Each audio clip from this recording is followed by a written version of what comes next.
আসসালামু আলাইকুম, শুভ সকাল। কেমন আছেন সবাই? তো আজকে আমি সকালে উঠেছি। সকালে বলতে আজকে দেরি হয়েছে একটু, তো আমি একটু ভুড়ি ভুনা করে নিলাম আজকের জন্য। আর এদিকে হচ্ছে এপ্রিলের খাবার গরম দিয়েছি, এটা রান্না করা ছিল। দুপুরের জন্য রান্না করেছি পাতলা ডাল, পটল ভাজি, আর এদিকে হচ্ছে মাছের ডিম, ডাল চচ্চড়ি, আর কালকের গরুর মাংস ছিল, সেটা আমি ভাজা ভাজা করেছি।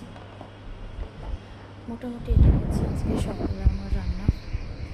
আসলে রান্না করতে চাইছিলাম না, ভাবছিলাম যে রান্না করবো না, তো ভাবলাম কি আর করা, রান্না একটু করি, কারণ না করলে একই মাংস খেতে সবসময় ভালো লাগে না। এদিকে ভাতও বসাই দিচ্ছে আপা, এই জন্য এই রান্নাটা করলাম যে একটু পাতলা খাবার না করলে আসলে কেউ ওইভাবে খেতে চাচ্ছে না, মাংস একভাবে খেয়ে খেয়েও হয়ে গেছে। এই জন্য তো আমি এবার একটু সেমাই বের করব। সকালে নাস্তা করা হয় নাই, তো ভাবলাম যে একটু সেমাই বের করে খাবো। তো যে সেমাইটা বের করতেছি, একটু সেমাই খাবো। যে এটা লাচ্চা সেমাই, কিন্তু লাচ্চা সেমাইটা আমি পুরোটাই ঘিয়ে ভেজে করেছি। ঘিয়ে ভেজে করলে সেমাইটা খেতে অনেক টেস্টি হয়।